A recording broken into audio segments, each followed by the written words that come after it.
రాష్ట్రాన్ని 5 సంవత్సరాలు భ్రష్టు పట్టించారు. లోటు బడ్జెట్ తీసుకొచ్చి రాష్ట్రాన్ని సర్వనాశనం చేశారు. ఈ రోజు సమర్థవంతమైన ముఖ్యమంత్రి చంద్రబాబు నాయుడు రాష్ట్రాన్ని స్ట్రీమ్ లైన్ చేస్తుంటే వైసీపీ నాయకులు తమ గురించి మాట్లాడతారా అంటూ తెలుగుదేశం పార్టీ రాష్ట్ర ఉపాధ్యక్షులు ఒంగోలు శాసనసభ్యులు దామచర్ల జనార్దన్ రావు ధ్వజమెత్తారు. ఒంగోలులో సామాజిక భద్రతా పింఛన్లు అందించిన అనంతరం దామచర్ల మీడియాతో మాట్లాడారు. గత ప్రభుత్వం ఇష్టారాజ్యంగా రిజర్వ్ ఫండ్స్ కూడా వాడుకుని రాష్ట్రాన్ని అప్పులు కుప్ప చేస్తే ముఖ్యమంత్రి చంద్రబాబు ఒక్కొక్కటి స్ట్రీమ్ లైన్ చేస్తూ అభివృద్ధి కార్యక్రమాలు అమలు చేస్తున్న విషయాన్ని దామచర్ల గుర్తు చేశారు. సూపర్ 6 కింద ఇచ్చిన హామీలను ఒక్కొక్కటిగా అమలు చేస్తున్నట్లు చెప్పారు. ఇప్పటికే సామాజిక భద్రతల పెన్షన్లు నగదు పెంచి ఇస్తున్నామని, మహిళలకు ఉచిత గ్యాస్ సిలిండర్లు ఇస్తున్నామని, మహిళలకు ఉచిత బస్ ప్రయాణాన్ని కూడా ఉగాంధ్రుడి ప్రారంభించనున్నట్లు దామచర్ల తెలిపారు. ఒంగోలు నగరంలో కూడా అభివృద్ధి సంక్షేమ కార్యక్రమాలు ప్రారంభించినట్టు తెలిపారు. జనవరి నుండి కొత్త పెన్షన్లు, కొత్త రేషన్ కార్డులు ఇవ్వనున్నట్లు చెప్పారు. ప్రతిరోజు మంచినీరు అందించేందుకు చర్యలు తీసుకుంటున్నట్లు ఆయన వివరించారు. ఆయన ఆ రోజు ఎన్నికల ముందు ఏం చెప్పాడు? 3000 పెన్షన్ చేస్తా అన్నాడు. ఎప్పుడు చేశాడు? మాట్లాడే వాళ్ళు ఇవన్నీ కూడా ఆలోచించుకోవాలి. నోరు మాట ఉండలే అని చెప్పేసి ఏదో ఒకటి మాట్లాడటం వల్ల ప్రజలకు మంచి చెడు తెలుసు. ఆ రోజు 3000 ఇస్తానని చెప్పేసి పెద్ద మనిషి 2200 చేశాడు.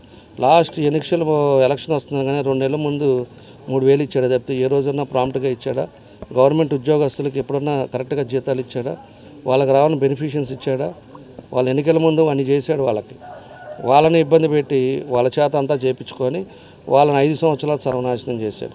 వాళ్ళకి ఎప్పటికి వస్తాయో అర్థం కాక ఎవరిని అడిగితే మళ్ళీ కేసులు పెడతారో, ఎవరిని కొడతారో అని భయపడి భయప్రాంతాల్లో 5 సంవత్సరాలు బతికారు. ఇవన్నీ గుర్తున్నాయి కాబట్టి ప్రజలు 11 ఎమ్మెల్యేలతోటి ఈరోజు దాన్ని ప్రవర్తలు తీర్పిచ్చారు. అవి కూడా గుర్తుపెట్టుకోండి. ఇవాళ ఏదో వచ్చేసి ఆయన పుట్టినరోజులనో లేకపోతే కరెంటు ఛార్జీలు పెరిగిందనో రోడ్డు మీదకి వచ్చి ధర్నా చేసినంత మాత్రాన ఏమీ ప్రజలు కూడా చూస్తూ ఉంటారు. మీకు ఇచ్చిన పరిమితి ఏంటి అనేది కూడా మీరు గమనించుకోవాలని చెప్పి కూడా మీ ద్వారా తెలియజేస్తున్నా. మీకు ఎన్ని సీట్లు ఇచ్చి ఈరోజు గవర్నమెంట్ని ఏ విధంగా అపోజిషన్లో కూడా లేకుండా చేశారో ఇవన్నీ కూడా గమనించుకొని మీరు కూడా మాట్లాడండి. చేసే పని ఓపిక ఉండాలి. చేసేది ఎట్లా చేస్తున్నారా, ఏ విధంగా ఈ ప్రభుత్వాన్ని ముందుకు తీసుకెళ్లాలా అన్నీ కూడా తెలుసు. దాని పద్ధతి ప్రకారమే అన్నీ కూడా చేస్తాం. ఏదైతే హామీలు ఇచ్చారో అవన్నీ కూడా ఖచ్చితంగా చేస్తాం. అభివృద్ధి అంటేనే తెలుగుదేశం, తెలుగుదేశం అంటే అభివృద్ధి. అది మీకు తెలిసి మాట్లాడుతున్నారో తెలియక మాట్లాడుతున్నారో ఏదో మెప్పు కోసం మాట్లాడినంత మాత్రాన ఈరోజు ప్రజలకు అన్నీ కూడా తెలుసు అని చెప్పి కూడా మీకు ఈ సందర్భంగా మేము అందరం కూడా తెలియజేస్తున్నాం. కాబట్టి ఈరోజు 1వ తారీఖు 31 వచ్చింది కాబట్టి రేపు 1 అందరూ కూడా సంబరాల్లో ఉంటారు కాబట్టి 1 ఇస్తే వీళ్ళకి ఇళ్లలో ఉపయోగాలు ఉంటాయనే ఉద్దేశంతో ఈరోజు రాష్ట్రం అంతా కూడా ఈ పెన్షన్ కార్యక్రమాన్ని పెట్టడం జరిగిందని చెప్పి కూడా మీ ద్వారా తెలియజేస్తాం. ఈరోజు 5 సంవత్సరాల కాలువలు తీసుకునేవాడు లేడు. ఈరోజు ఉండే పరిస్థితుల్లో 5 సంవత్సరాలు అసలు పట్టించుకునేవాడు లేడు. కాలువలు తీసేది లేదు, మంచినీళ్ళు వస్తున్నాయా లేవా చూసింది లేదు, లైట్లు ఉన్నాయా లేవా చూసింది లేదు. అదేమంటే మన మీద మాత్రం అప్పుడు చాలా మాట్లాడారు. ఒక్కోడు వీళ్ళు అభివృద్ధి అంటే డివైడర్లకు రంగులు వేసుకోవటం, లేకపోతే ఇంకోటి ఫ్లైఓవర్ల కింద రంగులు వేసుకోవటం అని చాలా మాట్లాడారు. మాట్లాడినంత ఇవాళ ఎడిపోయారో నాకు తెలియదు. కానీ ఆ రోజు మేము ఉండేటప్పుడు 14-19లో 4 దిక్కుల 4 లైన్స్ వేసాం. ఈరోజు కర్నూలు రోడ్ డబల్ రోడ్ అవ్వటం కానీ, కొప్పోలు డబల్ రోడ్ అవ్వటం కానీ ఈరోజు అవన్నీ కూడా ఒక మార్క్. అవన్నీ దాని మీద కనీసం ఒక లేయర్ వేయడానికి కూడా వాళ్ళకి గతి లేకుండా పోయింది.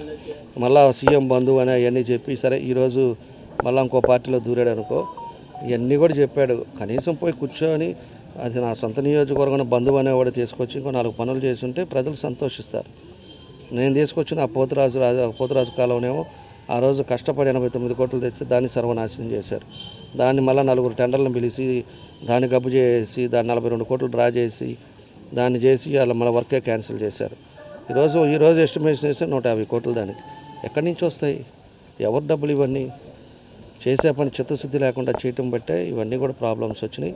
కాబట్టి మనం వచ్చిన తర్వాత ముందు కాలువలు తీయటం, అదేవిధంగా రోడ్డు పక్కన ఉండే జంగిల్ క్లియరెన్స్ చేసుకోవటం, అదేవిధంగా లైట్లు ఏమన్నా బల్బులు లేకపోతే బల్బులు వేయించుకోవటం, ఇవన్నీ కూడా కార్యక్రమాలు మనం వచ్చిన తర్వాత ఇవన్నీ కూడా మొదలుపెట్టాం. మేమేమైతే ప్రామిస్ చేసామో ఖచ్చితంగా ఈ 5 ఏళ్ల లోపలే మంచినీళ్ళు ప్రతిరోజు మాత్రం ఒంగోలుకి శాశ్వతంగా మంచినీళ్ళు అనేది తీసుకొస్తాం. మంచినీళ్ళ సమస్య అనేది మాత్రం ఒంగోలులో భవిష్యత్తులో లేకుండా చేస్తాం. డ్రైనేజ్ సిస్టమ్ చేస్తాం. అదేవిధంగా పోతురాజు కాలం కూడా నేను మన ముఖ్యమంత్రి గారికి చెప్పాం. దాన్ని కూడా నిధులు చూస్తున్నాం. దానికి ఏదో విధంగా అది కూడా కంప్లీట్ చేయడానికి చూస్తాం. ఈరోజు ఉండే మేజర్ సమస్యలు కొత్త రోడ్లు ఇవన్నీ కూడా పెట్టున్నాం. ఒక్కోటి రేపు జనవరి నుంచి ఫిబ్రవరిలోనో ఎప్పుడు శాంక్షన్ అయితే అప్పుడు మొదలు పెడతాం.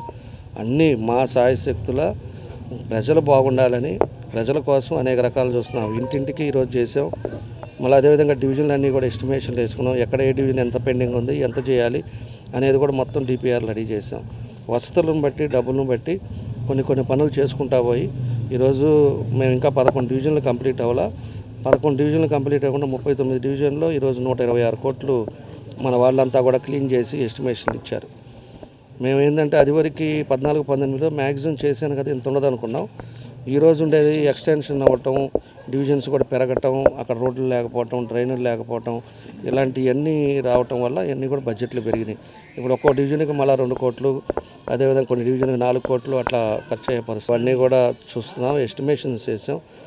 మనం పరిస్థితి ఏంటి అనేది మాత్రం ఈరోజు కాన్స్టిట్యున్సీ లెవెల్లో ఏ పరిస్థితిలో ఉన్నాం, మనకు ఎంత డబ్బులు రిక్వైర్మెంట్ ఉంది, ఎన్ని పనులు ఆగిపోయినాయి, ఏం చేయాలి అనేది మాత్రం ఈ 3 అధికారులు వచ్చిందే 3 నెలలు అయింది కాబట్టి ఈ 6 నెలల లోపల పూర్తి ఎజెండా మాత్రం మా దగ్గర తయారు చేసుకున్నాం. మండలాలకు ఏం చేయాలి, టౌన్కి ఏం చేయాలి, మనకి ఎంత డబ్బులు అవుతే ఇవన్నీ కూడా మనం చేయగలుగుతాం. మనం ఏ పరిస్థితిలో ఉన్నాం అనేది మాత్రం ఈరోజు స్ట్రీమ్ లైన్ చేసి అవన్నీ కూడా చూసాం. ఒక్కొక్కటి ఇవన్నీ చేసుకొని పోతున్నామని మీ ద్వారా ప్రజలకు తెలియజేస్తున్నాం. MHR function hall AC TDP office దగ్గర, గుంటూరు రోడ్, ఒంగోలు. మీ ఇంటి వివాహాది వేడుకలు, నిశ్చయ తాంబూలాలు, రిసెప్షన్, బర్త్డే పార్టీలు, వ్రతాలు, బిజినెస్ కాన్ఫరెన్స్ మీటింగ్స్ మొదలైన అన్ని రకాల ఫంక్షన్స్ కు అత్యాధునిక వసతులు కలిగిన MHR ఫంక్షన్ హాల్. మీ ఇంటి కళ్యాణ వైభోగానికి మా అందమైన కళ్యాణ వేదికలో మీ ఆనందాన్ని రెట్టింపు చేసుకోండి. మా ప్రత్యేకతలు: సువిశాలమైన కళ్యాణ వేదిక, కిచెన్ మరియు డైనింగ్ హాల్, సువిశాలమైన పార్కింగ్ మరియు జనరేటర్ సౌకర్యం కలదు.